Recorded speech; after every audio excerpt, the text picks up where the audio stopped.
Hello there!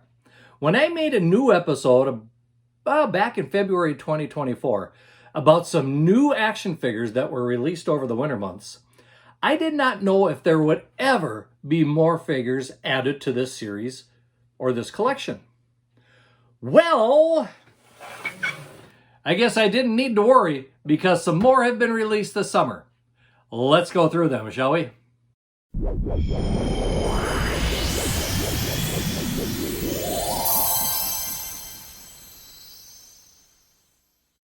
Well, to tell the truth, I'm glad this series of Epic Heroes, the Epic Hero series, of figures sold well enough last winter that another line of figures have come out.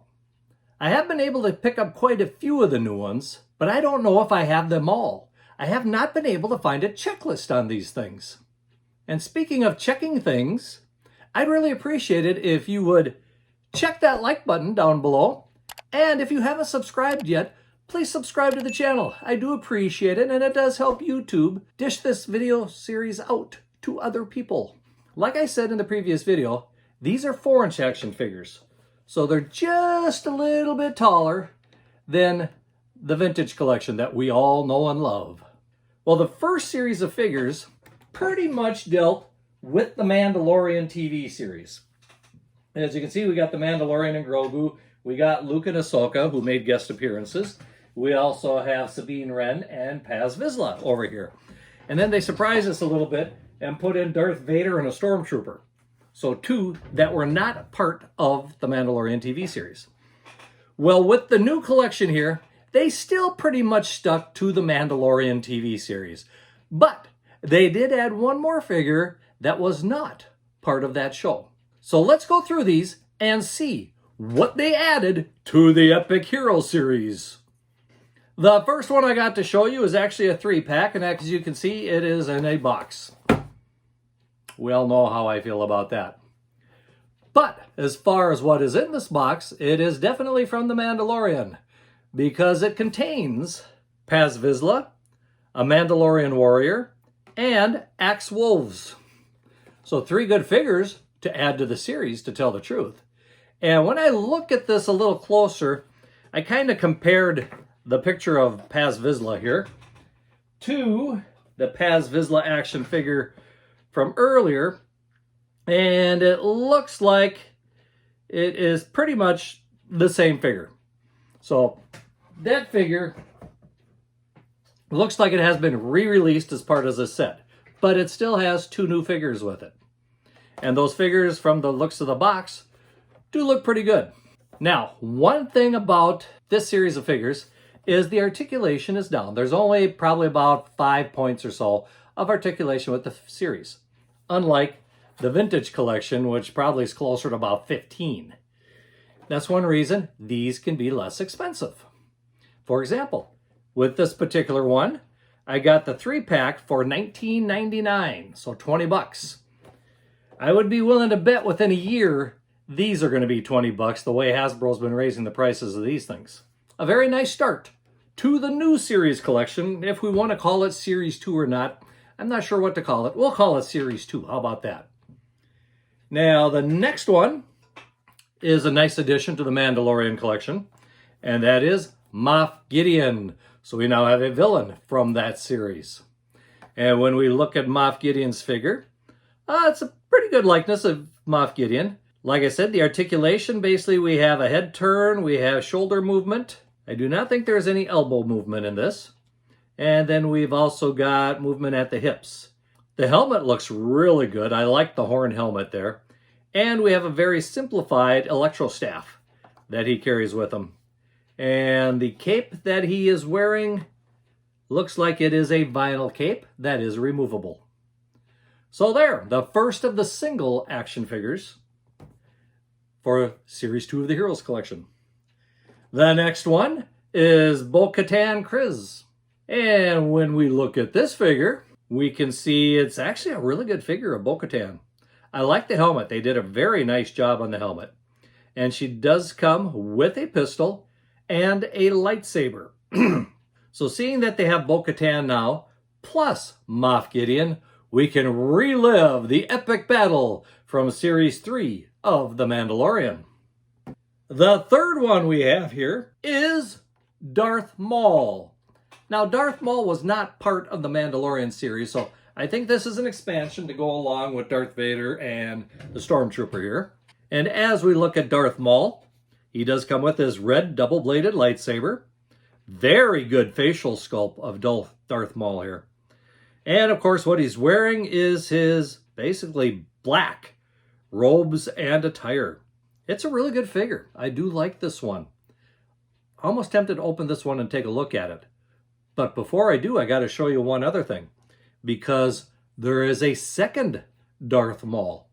Now, these are the singles and the 1/3 pack that I found. Now I guess we could get into what's called the deluxe figures, the figures with added extras to it. As you can see, these come with just the basics like lightsabers or pistols. The deluxe come with other things. And one of the first deluxe figures I'd like to show you is Darth Maul. And this figure, we can see that he is actually wearing slightly different clothes than the single figure, but this is his battle attire, or if you want to say practice attire. He does come with the double lightsaber. He comes with a bit of chest armor, and he comes with the red swirly thing there so that you can attach it to his lightsaber and make it look like he is spinning it at a very fast rate. Now, like I said, the attire is slightly different, and when we compare the two side by side, we can see the single version has an all black attire, where his practice version, if we want to call it that, his training version, has brown sleeves, a slightly different colored belt, and brown pants.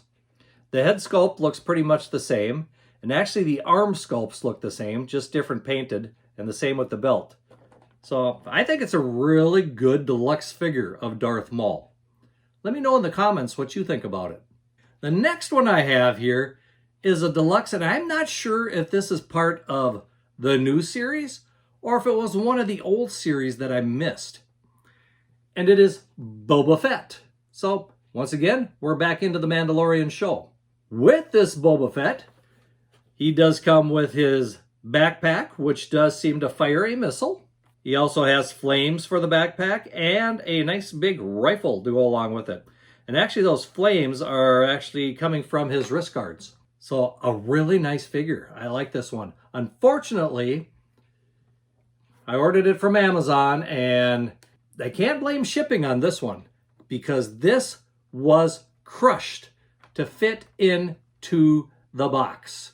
Instead of laying it flat and putting the next thing on top of it, they put the bigger thing to the side of it and then shoved this into it.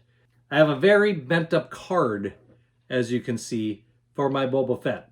Not very happy about that, but I'm still glad that I do have the action figure. The next one also took casualties during shipping, and the reason it took casualties, okay, well, first of all, I better explain. I did order this off Amazon, but it was shipped from, I guess you could say, a third party, not through Amazon itself. Amazon was just the seller.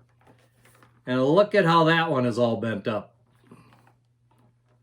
Really made a mess of it again. And the reason it is a mess is because all they did was put it in a poly envelope. No cushioning, no bubbles to protect it, nothing. So yeah, how do you expect this to stay in good shape when all you've got is a thin piece of flimsy vinyl or plastic or whatever you want to call it between the action figure and everything that's going to happen to it during shipping? Not happy, but I am happy about the figures that come with it. And I did notice that the Darth Vader and Stormtrooper that this comes with happens to be, from the looks of it, the same Darth Vader and Stormtrooper that we had in the previous wave. However, you'll notice that with this particular one, we have two droids that come along with it.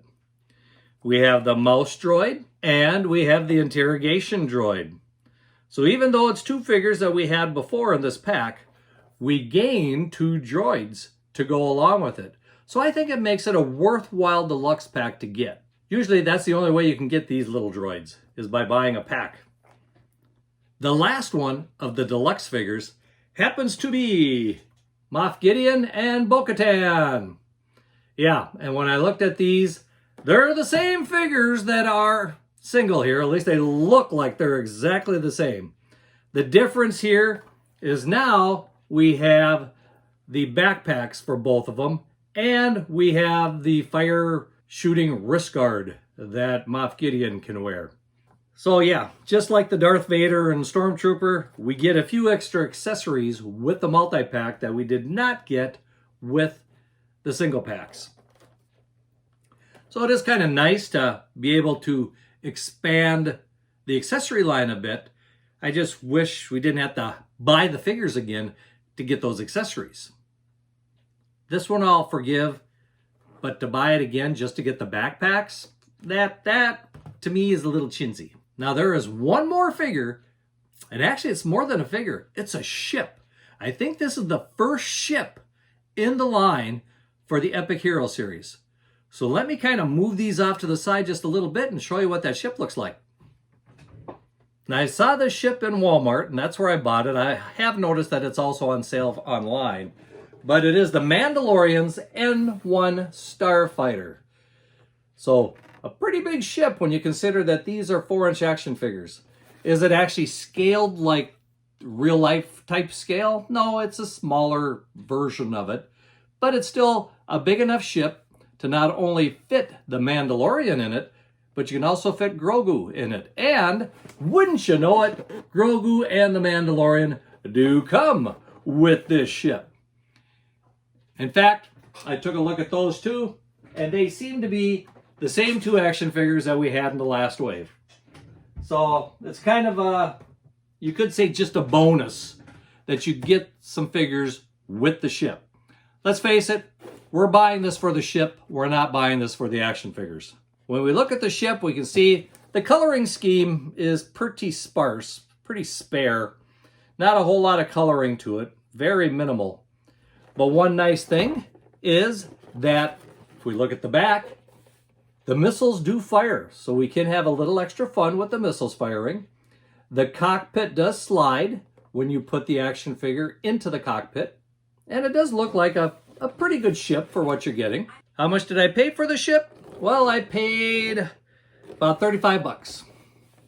So yeah, I got a feeling, because there were quite a few of these in the store, if I would have waited, I'd probably get it on a closeout sale if they're still around in another month or two. But for this one, I just didn't feel like waiting. And if it does come out where it's cheaper, I might buy another one so that I can open one and maybe display it on the counter here in the back. Well, here we got it. This is the new Epic Hero series line, waiting for you to go to the stores and buy. What do you think of these? Like I said, I do like the action figures. That extra little ½ an inch, they're able to put in sometimes a few extra little details that you might not quite get with this. And besides, they're much cheaper than these. In fact, the single figures were about $10, where the vintage collection is now up to about $16, $17 each. So yes, they are still cheaper. And one reason I kind of like these is they remind me of the original Kenner toys when they came out. If you remember back in the early 80s, the late 70s, those figures didn't have a whole lot of articulation either. But kids at that time loved them because they could relive the adventures. And to tell the truth, if the kids were going to be playing with these, I'd rather have them play maybe with a $10 figure, especially if they're younger children, than I would with a $17 figure. Because I could see these breaking a lot easier if they're getting played with children. These I got a feeling are going to last a little bit longer. Well, I hope you liked the video, and if you have, please hit that like button. Leave a comment and let me know which one of these happens to be your favorite action figure of this series. And of course, if you haven't already, please hit that subscription bell. Trying to get to a new goal here by the end of the month. I don't know if we're going to reach it, but we're going to try. Trying to get to 1,600 subscribers. Well, until next time, may the Force be with you and keep collecting.